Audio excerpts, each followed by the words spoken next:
Hello and welcome to this episode of Human Progress Podcast. Today I'm joined by Dr. Brian C. Albrecht, Chief Economist at the International Center for Law and Economics and author of the Economic Forces newsletter. Brian writes about competition, regulation, antitrust, inflation, and the limits of government's control. He explains how markets work, why prices matter, and why good intentions often produce bad policy. Brian got his BA in physics, of all things, so he must be really smart, and political science from St. Olaf College in 2012. His MSc in economics and public policy from Barcelona Graduate School of Economics in 2014. His MA in economics from University of Minnesota in 2017, and his PhD in economics from also University of Minnesota in 2020. His work matters because human progress depends not only on innovation, but also on the institutions and incentives that let useful ideas spread, compete, and improve ordinary lives. Brian, welcome. Hey, thanks for having me. I'm excited for this conversation. Thanks so much. What we are trying to do is to alert our readers really to the economic underpinnings as well as political, but especially the economic underpinnings of modernity. Why the last 200 years are so fundamentally different from the previous 300,000 years that Homo sapiens has been on the planet. And so I'm always very intrigued to talk to economists and get to hear from them whatever angles they have on the economy. But online, you are, of course, described as one of the chief promoters of price theory or defenders of price theory. So maybe we can start there, and maybe you can tell us why this rather amorphous idea of price theory, why does it matter for great enrichment for human progress in general? Yeah, so overall price theory, I mean, it starts with the same thing that economics starts with, which is scarcity, and it's trying to be a rigorous, systematic way to think through scarcity. Scarcity immediately implies trade-offs. Trade-offs come with costs and benefits, thinking through that. And that's like a core thing to price theory, but it's also kind of broader, day one, econ 101 type of stuff. I think the thing that makes price theory unique, or at least the way that I want to push it as a unique lens, is really lean into that prices. I mean, you talked about the last 200 years being different than the 300,000 years before that. I mean, one of the big differences that makes the modern world, unique is we can draw that line at different spots, but markets are a huge thing in our lives today. Markets allow us to coordinate across time and place in a way that we couldn't have imagined 300 years ago, and even the most sophisticated societies, say 2,000 years ago, nowhere near what we can have today. So price theory is really about studying prices, how, what causes them to move, how they coordinate behavior, when do they, when do policies affect them in a, productive way? When do policies affect them in a destructive way? And trying to take that kind of rigorous thinking that all of economics tries to apply to scarcity of trade-offs and really think through markets, how they're connected, and the study of that. It's kind of ironic because a lot of price theory, isn't necessarily true markets, but we know a lot of stuff about how markets work, and then we say, okay, voting is kind of like a market, so we'll try to use some of the tools from price theory. What are the costs, what are the benefits to think that through. So it's a little bit amorphous, absolutely. It's not the, just as the boundary between economics and political science or the boundary between sociology and anthropology, these are moving all the time, but I think rigorous thinking about prices is what makes the theory and the prices come together as price theory. Okay, and perhaps you can talk about the following three. One is prices as signaling mechanism, and then maybe draw out the distinction between prices as emerging spontaneously under perfect free market conditions, as opposed to what our politicians often do, which is to try to set prices because it feels good. Yeah, so I I take this line from Alex Tabarrok that, price is a signal wrapped in incentive. There's two aspects to what prices do. It's a signal about what's happening. Hayek uses the example of tin. If all that users of tin need to know, they don't need to know where a shortage came from or if there's a new usage for tin. They see the price of tin go up. And little thing that the price was $1 before and now it's $1.50, it seems simple, but it allows for this coordination, again, as I said, across time and place. Deciding, okay, am I going to hold off on my tin production until tomorrow? Am I going to do something else with my factory because tin is more expensive? Okay, so that coordinating of behavior comes from the fact that it's this simple way to send a signal. As an analogy, there's all this ways of, especially in the world of AI and LLMs, we're trying to figure out, how can you compress information that we can optimally kind of figure out, what the next word is or things like that, like what boils things down to the simplest building block. I mean, prices do a lot of that. They're not the only thing in the world. They're not the only thing that matters, but they've proven incredible at signaling where is their scarcity, where is their abundance. In my life right now, there's an abundance of water. I don't really need to worry about the price when I open up the tap, but that's not true always, okay? And so the low price conveys that, but on a more kind of granular marginal level, as economists, on the margin, prices are able to coordinate that. Now, economists try, and not just economists, but, thinkers try to distinguish between kind of market prices or free market prices from others. For example, what exactly does my price of my electricity bill convey? It's not set by the same sort of forces as when I go to the grocery store where we have a bunch of competitors, you know, Kroger's and Albertsons and Walmart and Costco bidding for, the chicken from the wholesaler and so on and so forth. It's a different world. But from my perspective, it's still a price. I still decide how much energy to use, but it's a little bit different. And so there's gradation there. There's gradation across when you have, more fewer markets. And on the other extreme example would be like not allowing prices at all, or just completely government set edict like, oh, prices are going to be this and you're going to get a ration of that, and you kind of make those decisions. And different countries across different time and place have figured out, have had different systems for dealing with that. But I think there's a we've talked about the signal aspect, but there's also the incentive aspect. When it's a government set price, where do you get punished if you set it too low or too high? What is that feedback mechanism? What is that incentive? So, for example, if you're a grocery store and you set the price of your bananas, I got three little kids, they eat so many bananas. It's crazy. That's why it's always in my head.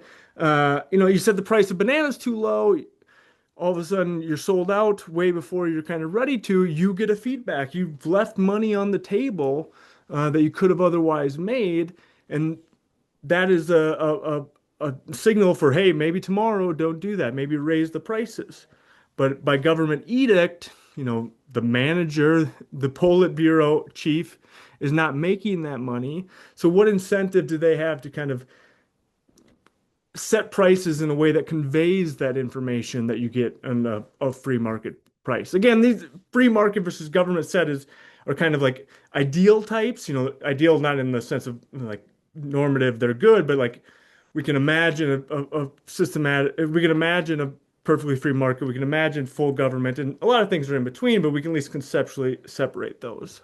I think that's a very important element that you brought into this discussion is that it's not just free market prices like the price of groceries, because that's largely deregulated, which give us a signal, but also a government regulated price like the price of electricity, which has all sorts of taxes added on top of it and green levies and whatever. That also delivers a certain signal and people will adjust. But at some point, you may get to a situation like we did in Eastern Europe, because I grew up under communism, where the prices are so completely divorced from reality that the whole system actually collapses on itself. Yeah, that's a very extreme example. You have less extreme examples of just having, extreme shortages. So like Mandami and New York, he's known for wanting to have these government-led grocery stores, but those have been tried in other places. It's not that, I forget if it's Kansas City. Let's just say it was Kansas City. It's not like Kansas City's system collapsed. It's like no, but there's just shortages in these buildings, in these grocery stores, and so there's again gradation between there. So, in public debates, politicians often ignore scarcity and trade-offs and waste and things like that. Why does that happen? Why is it so Yeah, difficult for people to accept that there are scarcities and trade-offs? yeah, I mean, I would say people do accept it in in the situations where they face that feedback themselves. So anytime you go to the grocery store, keep coming back to that as a simple example, you're confronted with scarcity. There's just no way around it. Maybe not today. I could go to the grocery store today and buy as much stuff as I'd want and not re it wouldn't really affect me. But if I did that day after day after day, eventually I'm gonna, I'm gonna hit a point in which I don't have resources for that.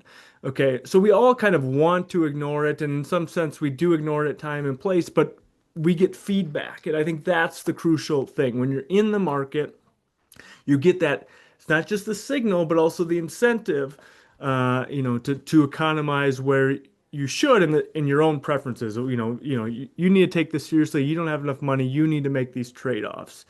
In other parts of life, not just government, government in a second, that feedback isn't quite as tight. If you're in a large organization, you make some budgeting decisions that really don't affect you. You don't take them that seriously. If you spend a little bit extra on the company card when you go out to dinner and things like that. There's how tight is that feedback is an important thing for you. And then at the at the far extreme, you start getting into a government with even more insulation from that because you don't have shareholders and type of stuff. You have different types of feedback. I mean, local communities might have tighter feedback because you're more responsive to the voters. Totalitarian regimes would be the furthest because, again, you don't have any feedback. Or, the type of feedback you get on your budgeting is just very different than even your local, city planning. Right. And when it comes to government spending, Milton Friedman had these four ways of spending money, and the worst possible way is spending somebody else's money on somebody else, like you don't really care about that sort of thing. But what's so interesting is that people who should know better, when you look at, for example, Mamdani's proposals, etc., a lot of smart people will back him and his economic policies.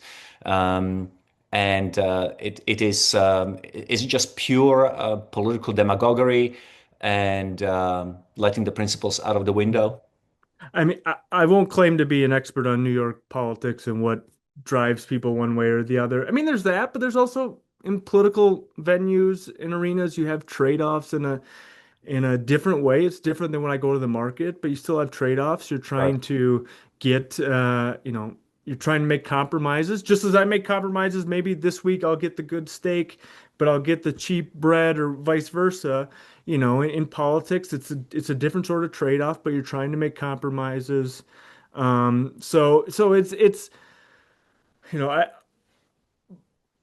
I don't have a good framing for people in general. One thing is kind of on this particular topic, I don't have a good framing, but I think one thing is, again, circling back to feedback. If I get excited about, even I'm a uh, a academic. I'm a very rigorous type. That's kind of how I imagine myself. And then I get really worked up. I get excited about some political person for all the reasons that every, normal person who's not an academic gets excited about them. What's the feedback mechanism that I receive when I kind of get overly excited? For some people, it's, you get publicly shamed for it because you get called out for your inconsistencies. But for most people, being excited about the local politician or the national politician it's more like tribal excitement. You have friends that are along that lines than any sort of kind of rational feed. it's rational, but it's not, again, the immediate feedback you'd get in kind of your decision making. So I think there's a lot going on.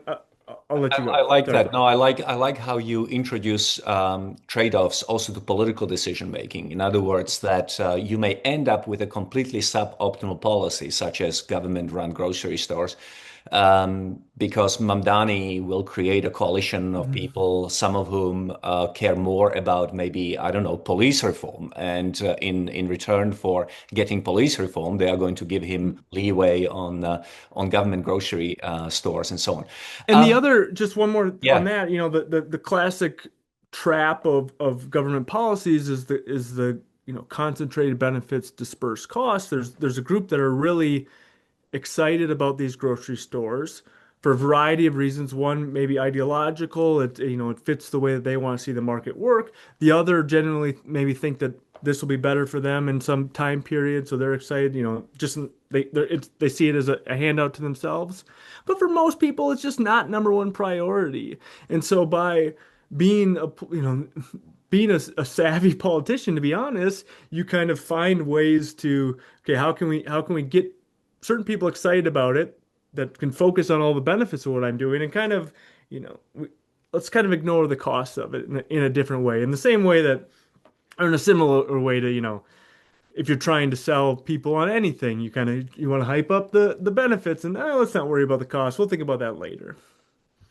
So right now we are obviously in the middle of the conflict in Iran, and the prices of gas are going up, and people have already suggested that some people that we should cap the prices of gasoline. Um, but we've been here before in the 1970s. We had a gasoline crisis with price controls. Um, what does the 1970s episode have to teach us about what to do when gas prices are going up because of geopolitical conflict? Yeah, so this is a huge topic, and every few generations you need to relearn this. You mentioned Milton Friedman. I think there's a quote by him that that the next generation will have to relearn the issues of price controls, and this is kind of where we're at, and one of the things that's I've been dealing with for a while here. So yeah, so I have worked with Alex Tabarrok and Mark Whitmire that studies the 1970s oil crisis that then led to high gas prices and then the policy responses. And there's a lot that happened there. The stories are generally known. They're by people who know history and stuff, that there were gas lines.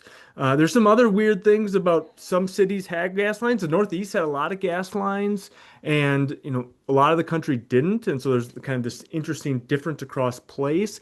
But there are also energy caps on different things, and that kind of affected the economy in different ways. And so it all circles back to the core idea that when you cap those prices, when it's like the banana example aren't able to adjust, if the government's come in and says that bananas are 10 or a cent a piece, okay, people aren't going to economize in the same way, or people aren't going to respond to the real fact that there's less supply than there was before the conflict.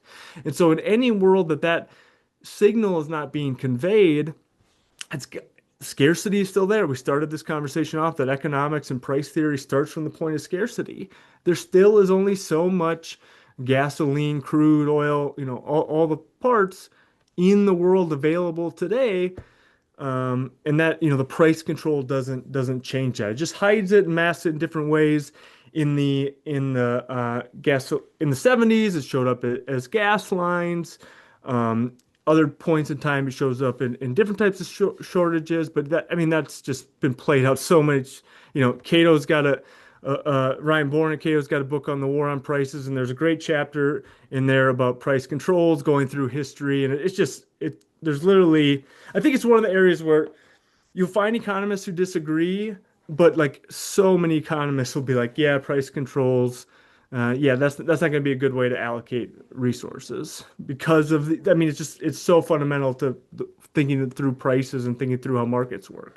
Yeah, Tyler Cowen has written a couple of pieces. I think it was Tyler Cowen Mhm. about the great relearning In other Mm. words, that the lessons that people have learned in the 1970s, price and wage controls and rent controls and things like that, that we have forgotten them and now we are Mm. beginning to relearn them. Now, this is a bit off topic, but it's something of great interest to me. So, as an economist, do you simply think that people are that economic understanding is just so counterintuitive that unless you teach it to people, they are simply going to the default position is essentially one of some sort of a diktat Mm. socialism. If every generation needs to be Mhm. retaught these lessons, then clearly the default human Yeah. nature must be the opposite. Do you have you thought about that? I've thought about it only in the context of Hayek has this idea that there's I forget the exact words, but he has fancy words for it, but there's like our day-to-day local lives, and then there's the things in our bigger lives that now markets allow. And his basic point is our brain evolved to think about the microcosm. Mhm.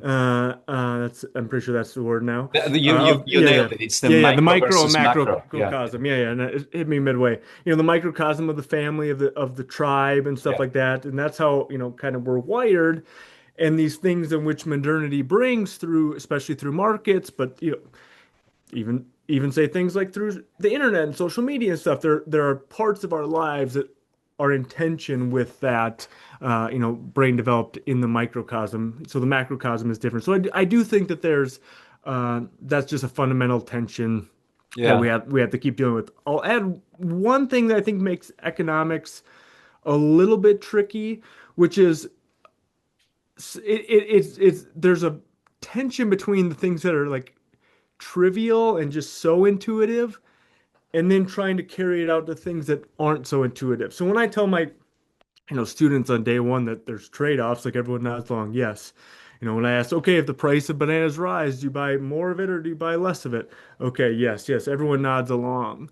And what I can, so there's an intuitive part that we think we understand it, and then we think we can make the jumps to 10 steps down the road. And that's where I think you get a little bit, um, I think it ties to the microcosm, macrocosm point, but it's a little bit, it's just, it'd be almost better, it'd be almost easier to teach if it was like completely intuitive or completely unintuitive. Because if it's completely unintuitive, like you mentioned that I studied physics, when you start going into quantum, nothing's intuitive.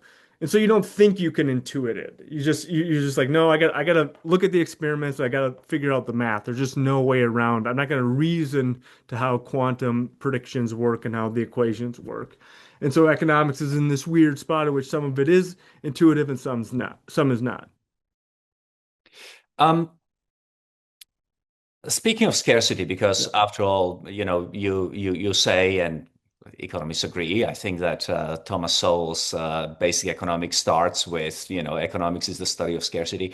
Um, there's this there's this view, almost idealistic vision of the future where AI and robots are going to create a world of almost like capitalist communism, where you still have free markets, but AIs and robots are going to give us everything we need.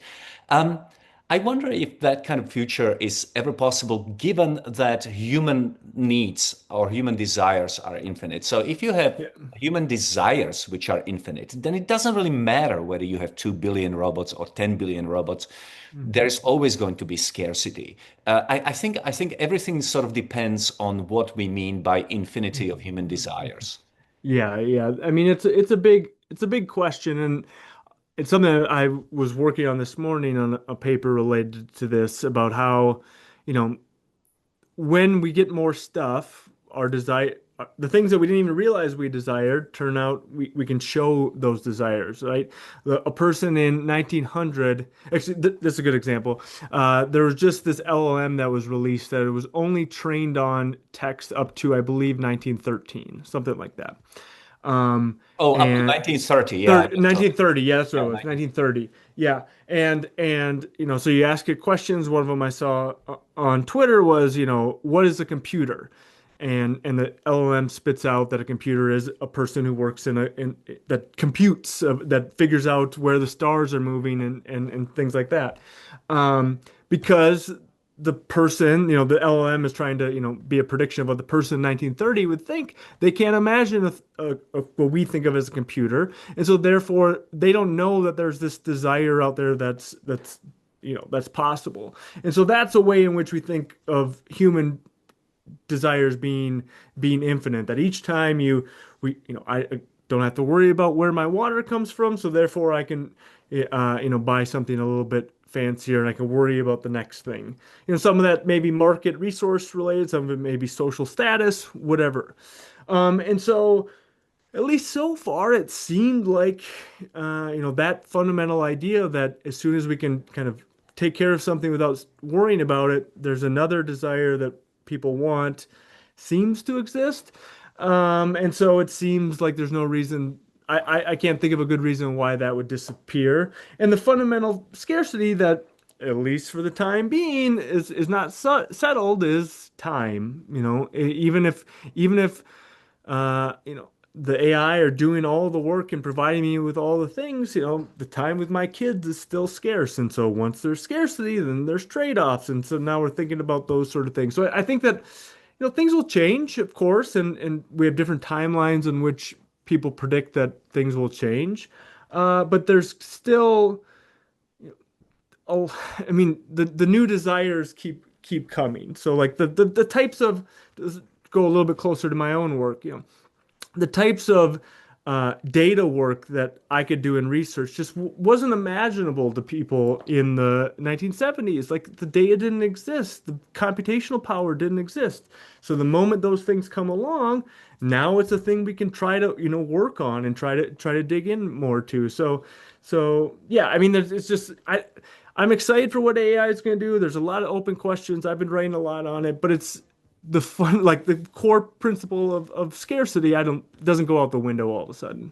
So we are living right now through this period of elevated prices. A lot of people are talking about abundance, and um, much of the criticism of the economic conditions in the United States don't actually look at the original causes of the elevated prices, such as inflation caused by government printing and borrowing and so forth of money.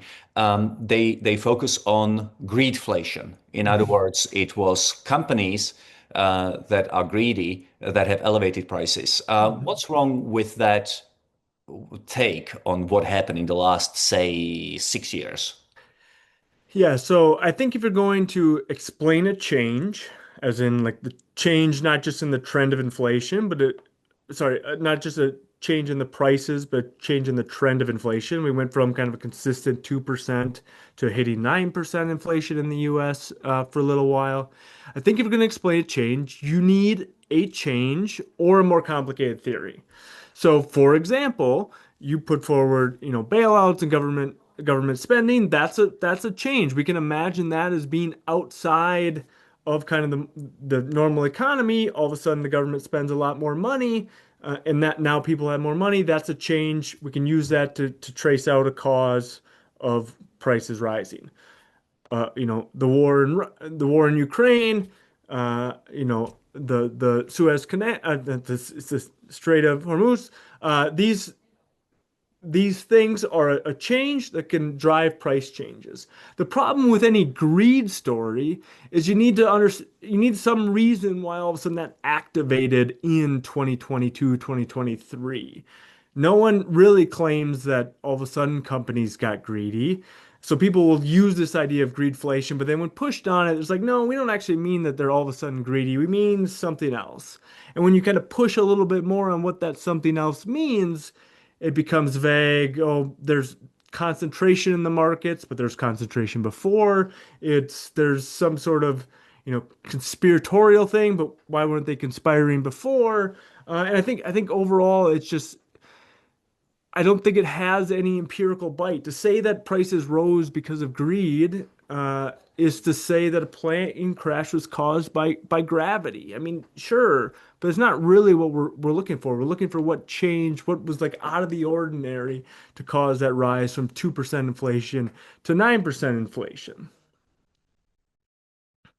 So, for those listeners who are perhaps not very familiar with what inflation means in Mm. this sense, so inflation means an increase in the overall price level, right? Yes. And if you have a set of goods and you only have $100, then every time you increase the price of one good, then there is less dollars to go around to buy the other goods, right? But if you suddenly have $1,000 instead of $100, and the set of goods that you had to start with remains the same, then you can potentially increase the prices Mm-hmm. uh, like that, right? Yeah, so this is one of the tensions from a, let's say, a micro theory of inflation. So say you want to blame the 2022 inflation on the Ukraine war. Okay, it's very clear that from the US perspective, all of a sudden oil prices rose. That pushes up oil prices, and oil is an input into other things, and so that kind of mechanically pushes up the prices of lots of goods that use a bunch of oil. But the consumer, if you to take your example, if you still only have your $10, then there's less demand for the things that don't use a bunch of oil, and so then you buy less of that. And so there's, it's not necessarily true that they completely cancel out. We got to be more careful, but there's at least a major force fighting against the oil price rise. So yes, oil prices rose a bunch, but because people only have a set amount of dollars, they kind of don't spend as much, and so it's hard to it's hard to generate something like a 9% inflation with just that effect. You need to have something else going on that kind of turns people's $10 into $100, whether that's, actions that the Fed is doing, in different periods of time that could be gold inflows. I mean, it's a little bit more complicated, but but at least you need to be able. I think you want to start looking at those sort of macro effects, those macro policies, in order to justify a macroeconomic effect. Since oil is a big thing for sure, it's a huge part of the U.S. economy, but it's not the whole economy, and so there's this offsetting force that you need to take seriously. Now, let's talk a little bit. When I thought about interviewing you, one of the most exciting things that I wanted to talk to you about in terms of your research is your work on monopolies and market concentration. So one of the arguments made for inflation was that there are these large companies in the United States which have a tremendous sway over the market and they can increase their prices. I guess my first question is, what is the difference, or rather, a lot of people seem to be confused between market bigness and monopoly. They look at Apple, or they look at Walmart, or they look at Amazon, and they say, this company is so big, it is a monopoly. But these two Mhm. terms are really not identical, are they? Yeah, and I mean, there's not a perfect divide, but let me try to conceptually separate them. If you're going to talk about a monopoly, the strictest sense would be one seller, but and this grew out of ideas where or times in history where he truly did have one seller. The king said that only one person could, build houses. I forget the exact examples. I'm not a historian. Import, export Import, wool or that's a great or one. Yeah, or yeah. salt. Yeah. Yeah. There's importing of salt of the East Indian trading companies getting sole control of this sort of thing. So that's the monopoly. In economics, now we kind of okay, it doesn't need to be one, but it's like one big player in a market. So that requires you to define a market. Well, what is a market? Well, a market is goods and buyers and sellers that kind of trade off against each other. There are different formal definitions about it, but let's say there's a market for bananas. I think we can be coherently say there's a market for bananas in the US. Okay, so you start defining it, and there being one seller, one dominant player, you can imagine that company being something like a monopolist, or at least to have market power, as economists would want to generalize outside of monopoly. That gets complicated when you start talking about across different markets. And so okay, what if you're a very small player in a lot of different markets? Well, that could add up to being a very big player. So for example, Amazon is not that big in terms of pure retail. It's not the biggest player in terms of retail. It's not the biggest player in terms of grocery. It's not the biggest player in terms of, uh, fact check me on all these, but you get the broad idea. But you add up enough of those, you become a very big company. Um, and so there's a bigness difference there. There's also issues around, you know, like companies can be big because there's yeah, I mean there's not really a great definition across all of these setups, and so people kind of move between them. They think that there's a lot of power or something because a company is really big, but maybe it's just it's in a lot of different things, and it's diversified. And if it doesn't have any sort of kind of privilege or any sort of entrenchment, I think monopoly is kind of a weird term for it. One other distinction I think is worth making is when we talk about the East Indian Trading Company, or we talk about, these benefits from the king, it's kind of something given, from politics or for some other reason that kind of puts you in a position, you as a company, you control this market. Whereas big companies are often just about winning a market. It's about, or winning lots of different markets, to go back to my other point, that, if you come in, you provide lower cost goods, you provide higher quality goods, you'll win the market. And so you'll get concentration maybe by some metric. You'll become a bigger company. But I think we do fundamentally want to distinguish between kind of a granted privilege and just being the best producer at something. I mean, we have lots of research on international trade that when trade barriers go down and you happen to be the best producer, you enter the other market and your size grows.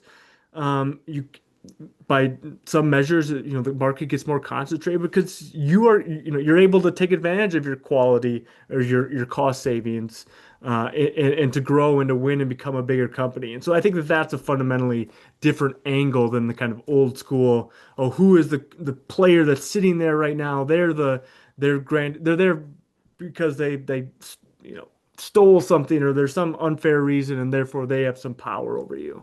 Right. So we have government enforced monopolies, just as King of England could say, you, Brian, Mhm. can only import salt, and me, Marian, I can only export wool, and this is how we are going to get our rents. We also have natural monopolies, which are kind of difficult thing. Like, for Mhm. example, you can maybe only build one railway from place A to B. But fundamentally, people misunderstand what monopoly means in the today's marketplace in the United States, and how often companies change. I mean, for Mhm. example, Xerox used to be a dominant company in the American market. IBM, when was it the last time that you were concerned with IBM as having monopoly power in computing? So, yeah, these big companies may seem like invincible behemoths for a long time before collapsing due to competition, and people perhaps shouldn't be too worried about that. Um, Now, however, people sort of feel uncomfortable when they hear about, for example, JetBlue wanting to take over Spirit, or United wanting to take over American Airlines. Mhm. They feel that this market concentration will unavoidably result in high prices.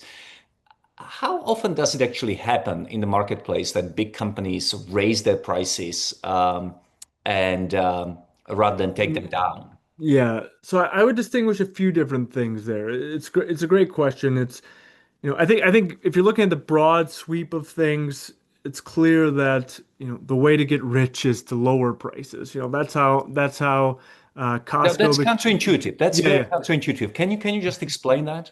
yeah. I mean, right now, the retailer that everyone's talking about is Costco. Costco has low prices, and when you get low prices combined with your membership fee that people are happily willing to pay, you get a lot of customers, you get really big, right? No one's going to come around and say, oh, the reason that Costco has a lot of profit is because they're, charging crazy high prices. No, we all recognize that they've came in and they've lowered prices.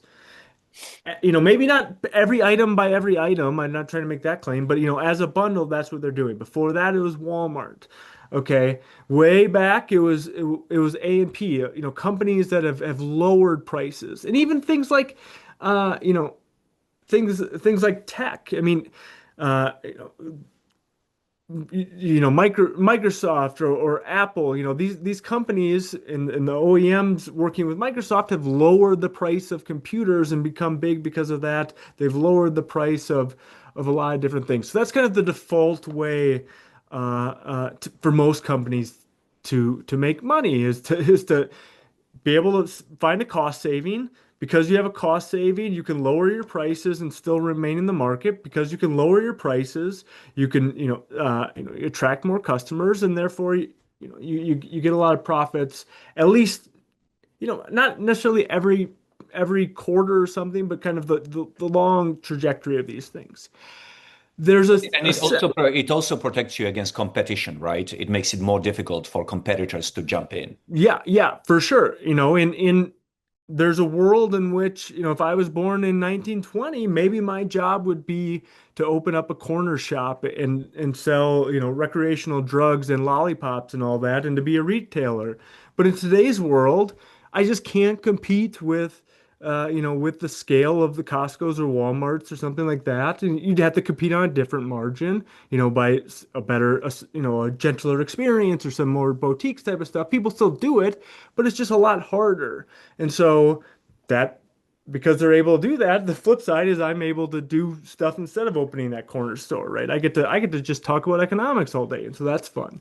And so yeah, these cost savings help consumers directly through allowing the lower prices, but also indirectly through freeing up resources for people to produce other stuff, to move into services. That's kind of the long path of the U.S. economy and a lot of the world. Now there's a slightly different question, which is, are mergers kind of a different way, and do they have a different uh, way of growth? So what I just said is the company gets big because it's found efficiencies, it found a way to be a better producer, it won more of the market. Yeah, that's great.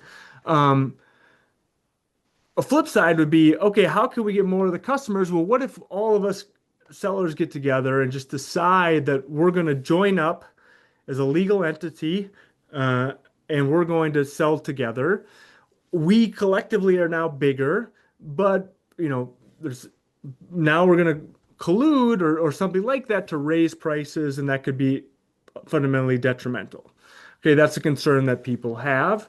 There's always issues about whether, okay, if we all collude, does a new entrant come and fight us back and, break the collusion and whatnot? But at least we can conceptually separate out, you know, the we're gonna win the market because we're going to be more efficient versus we're going to win the market because we're going to just convince everyone that we should stop playing this game, right? Adam Smith knows this, right? Rarely, I'm not great with quotes here, but rarely do men of business join together except for conspiring against the public. That's not the quote, but it's the general idea, right? That's a fear. It's a possibility. We have examples of that. Now the question is, mergers kind of sit in between. It's like it's not quite. It's definitely not collusion, both in a legal and economic standpoint. But if you squint at it in a certain way, it's kind of two companies coming together, and so then it becomes an empirical question, an economic theory question of is it more like the Walmart case in which you're going to get scale efficiencies and you're going to be able to lower prices, or is it more like the collusion case in which you're going to raise prices and have fewer goods? And you know, for most of the situations in the world, it's like Walmart. Companies need to come together. They have real efficiencies. There's real synergies. But are there situations? in airlines or in other situations in which it's more like the collusive, and that really is kind of a case by case basis. I would only say that to me, and you are the economist, so tell me if I'm completely off base here, but to me, that's why international competition is so incredibly important. Because even if, let's say, United takes over American and then they take over JetBlue Mhm. and Spirit, and we end up with one company, so long as they are exposed to international competition, then it is much more difficult to collude and raise prices. And here it is the government which stands in the way because British Airways cannot actually fly from London to Mhm. Washington, D.C., pick up customers, drop them off in Iowa, and Yeah. then, Mhm. fly over to Texas and things like that. So when you Yeah. have international competition, I think it's much more difficult to keep that kind of market share. That's very well documented. That international competition, or even just broader geographic competition. This is a point I made earlier of when trade barriers fall. If you have a local, the government kind of gave you some special privilege to be the local banana producer, but it turns out that there's international banana producers are way more efficient. They're gonna eat away at that, if they're allowed to at least enter the market and kind of circumvent the regulation, then they're going to eat away at that. And that happens all the time. It's one of the, you know, real benefits of international trade and international competition is if there are these kind of pockets of waste because of implicit collusion or inefficient mergers going through that you know, well, okay, maybe these things happen, but if there's a constant force of external competition, again, international, cross state, whatever it is, like that's a disciplining force, uh, no matter what. And it's kind of, we want that the pressure on companies because that's what again allows us to in the longer run lower costs, improve quality, and generate progress. Let's stick with the airlines for a little bit Mhm. longer. Here is a question which actually freaks me out a little bit. Let's assume that the internets out there have a lot of information on my income Mhm. and your income. And at some point in the future, between the companies having a lot of information about me and you and knowing our spending patterns and knowing Mhm. how much we can afford, they will start discriminating prices of plane tickets. Mhm. So, Brian is twice as rich as I am. He logs on to the American Airlines website, and the price will be twice as high as it will appear for me because the company knows that he can afford to pay twice as much as I can. Um, how do you feel about that kind of future? And what does an economist think about that? So, I mean, there's a lot of feeling on it, reactions, but let me talk through kind of the starting point for the economics. Uh, it is we can work it out that the only way that model works is that you're able to lower prices for what we call the marginal consumer. Why do you not lower prices in general? Well, you're worried that you're going to have to lower prices for the people that you're making profit from before. If you have to sell everyone this, I mean, a little bit in the weeds here, but I'll try to make it clean.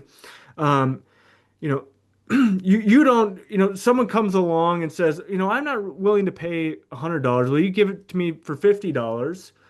Why don't you do that? Well, because the next person will come along and say that. Will say, "Oh, I want it as well," and everyone will beg for that $50, and so it's kind of hard to enforce that. What price discrimination allows you to do, well, we're talking about setting different prices across people as one form of price discrimination, is to lower it for the consumers that would not otherwise buy the good, right? It's allowing you to sell prices to lower prices for people who weren't getting it before. And so that lowers prices generally for poorer people, right? If we're going to say that willingness to pay is some proxy for income. It's not the only thing, but it's related to income. You're going to lower prices for poorer people. You're going to raise prices for richer people. The way you think about those trade-offs, from a policy standpoint, from a business, a business decision-making standpoint, depends on the situation. But that's like that is there's no disputing that. The only way that price discrimination works is if you're able to lower prices for some people, okay, and possibly raise for others. So that happens around. There's general privacy concerns that people have that seem to be a little bit different. Like people just get the ick from people being tracked. And so one and I don't. Some economists study that. I don't. But one thing to think about is all this is happening in the place of competition, right? If there are people who don't like being tracked and they make a big deal about it, then they're again, if people can enter, which is weird in the airlines example, so maybe entry is hard in the airlines example for a lot of regulations and things like that. But the company will enter. In the places that we see this a lot, there's a little bit okay. So we there's a big backlash when Wendy's proposed some dynamic pricing that people thought kind of looked like a form of price discrimination. So people got worked up about it. At the same time, people love the McDonald's app, and that's price discrimination. It's giving discounts on the app if you use that. And so it's allowing, people don't know, and you don't have as many kids as I do, and you don't go to McDonald's as much as I do, but you can save a lot of money if you use the app. And people don't mind it. Sometimes people get worked up about it, sometimes people don't. I think it really depends on the situation in general. And so I think our broad takeaway for thinking about price discrimination and what the effects are is we know it lowers the price for some people. Usually it raises the prices for other people. And it's an empirical question about when these are big and when these are small. My reading of the literature is that often this ends up reducing prices. In the airline example, I think it's something that's allowed airline prices. This is a little bit more speculative, but this is my reading of it. It's allowed prices to drop on average for airline goods, and it's not the type of thing that is. I think we shouldn't have we try to understand it. We should think about the pros and cons and people have different ways of thinking about that. But I think we shouldn't start from a point of like, oh, this is horrible because something it gives me the ick.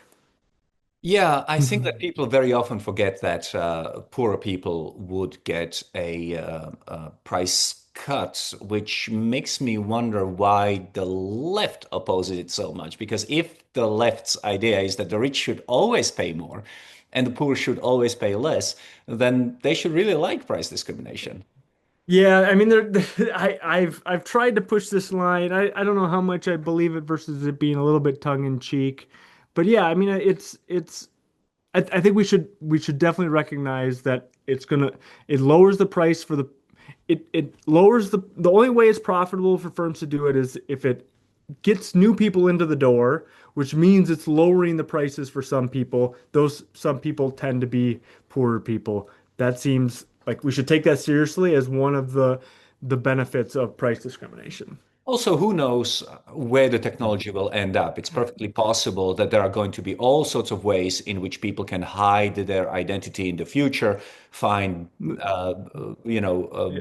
ways. Maybe there will be like third-party sellers Yeah. where you actually call, I'm looking for a plane ticket. I'm going to call Brian and say, hey, Brian, Mhm. buy this ticket for me, and so on and Yeah. so forth. So, But that is, I mean, just to be clear on that, that is in some sense wasteful, yeah. and if we could come together and find an agreement to get around it, just as there's people respond to the threat of theft by building, installing locks. The locks are a response that reduces the amount of theft that happens in the world. But those locks themselves are, in some sense, a waste, and so maybe there's a role for policy to push one way or another. I mean, I think it goes a lot of different ways. Let me just make it a little bit more concrete. So Maryland just passed a law last I checked earlier this week, we didn't have the exact wording on it, so don't quote me on this exactly, but it was trying to basically ban this sort of price discrimination from for grocery retailers. I believe just grocery.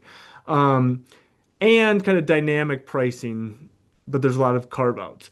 But it had stuff like, you cannot use tracking information to lower prices in the store, which is not something anyone does, but they're kind of imagining a future in which all these things happen. And maybe that'll happen, but in the meantime, it's not I think a first order priority, but it's kind of where we're at.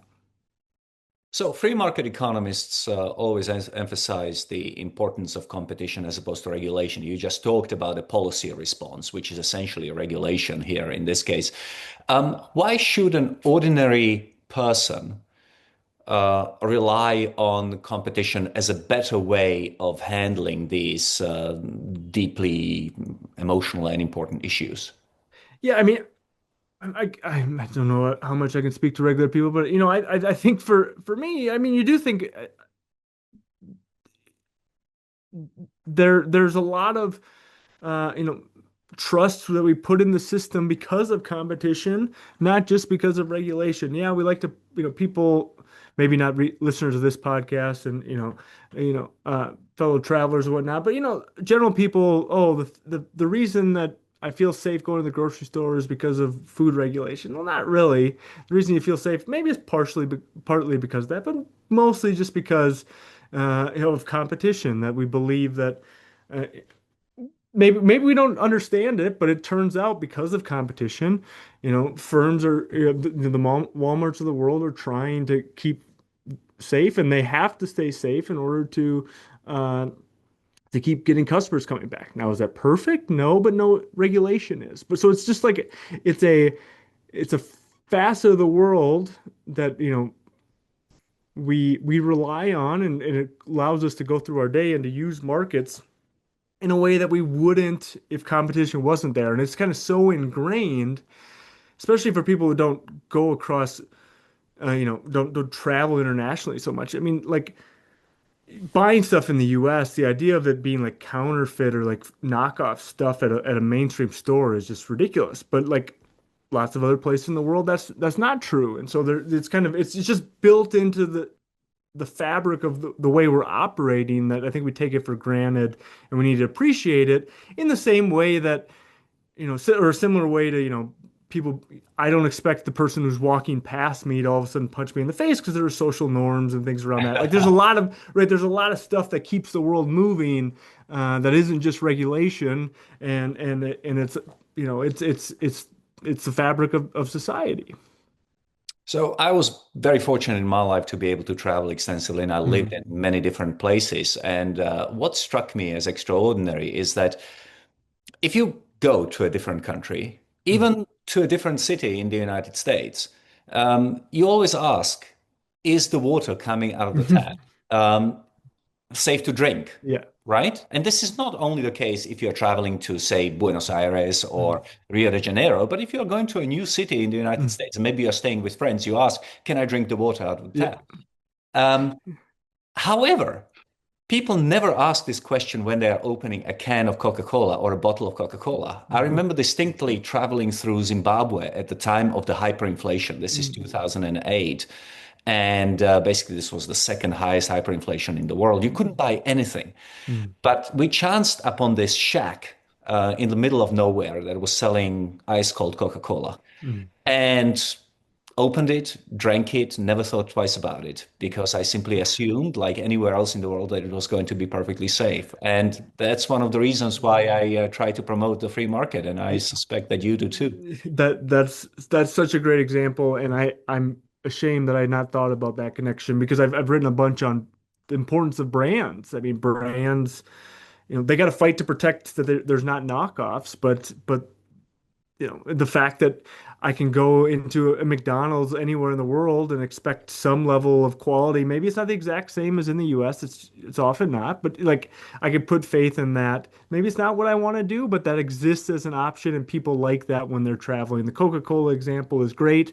I'm sure there's borderline cases like something that looks like a brand that you kind of recognize, but maybe it'd be a little bit sketchy if you were doing it in Zimbabwe, but maybe you wouldn't think twice, in Minnesota or something. But the real power of these big brands, that's made them so big, to circle back, is that they just have been able to, you know, one, keep the quality so good that you trust that you know what you're going to get, and then two, reach a price point that they can be anywhere in the world, and that's like incredible. And I think we should recognize that and be in awe of it as a not as like a moral reason in which it's amazing, but it just is like a phenomenon. It's like, how does this happen? To circle back to price theory, trying to understand how is this possible? What are the incentives and rules of law and institutions and everything that brings it together, the competition that makes this possible, and try to understand it. And that's what I try to do in my research.